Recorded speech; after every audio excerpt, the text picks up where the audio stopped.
There's always something to see at the Lewis and Clark Boathouse and Museum in St. Charles, but this weekend in May was special, which was why we were here, let's say, aiming to go.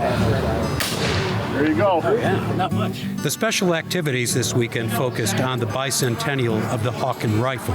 The Hawken brothers started making muzzle loaders in St. Louis in 1825, and for decades of westward expansion, the Hawken was the gun of choice. Well, they were exemplary as far as the Hawken rifles evolved into the quintessential plains rifle.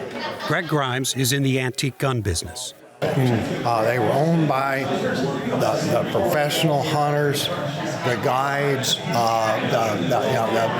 the people like Kit Carson. So they play a role in an important part of this country's history. Absolutely.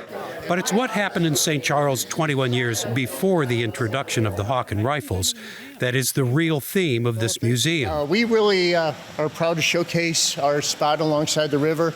The heart of the story for St. Charles is that Lewis and Clark were here for 5 days right before their expedition. It was the last outpost of civilization at the time. This was the spot, 3:30 in the afternoon on May 21st, 1804. The crowd waved, said goodbye, and the full complement of men, the 2 captains and the 3 boats, all left and went a grand total of 3 miles on that first day. So when people come here, though, they probably want to see the boats, right? Oh, absolutely. Yeah. And we are always working on the boats. Boats are definitely a labor of love, and ours are all 3 are operational. So we have to keep them behind the gate. But there's a viewing platform where people can look in, especially to the keel boat, which is our jewel. They can really check that out, and then they can also, touch it and get close. And then we're trying to get the boats on the river a couple times a year with reenactors, which really brings the whole moment of history to life. Museum dioramas give you an idea of the kinds of activities that took place, but they have on loan here an authentic piece of Missouri history that was found in the Ozarks. So this is the real thing. This is this is not a replica. right. The dugout is made of Osage orange, common tree, and it has been carbon dated to around 1800. Wow. So the time of Lewis and Clark. And Lewis and Clark, it's still a great story. I mean, this is not a forgotten part of our history.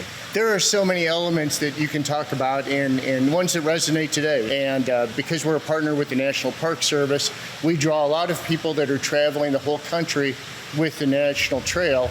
We also are on the Katy Trail, so we get a ton of people that are traveling the trail, and we're a great place to stop. And also, we're being very close to historic St. Charles. It's a very convenient place. The Lewis and Clark Boathouse in St. Charles is one of those places that people will come a long way to visit, but is often bypassed by those of us who live here. And while this was a special event, you still might want to give it a shot. There you go. For Living St. Louis, I'm Jim Kirchherr.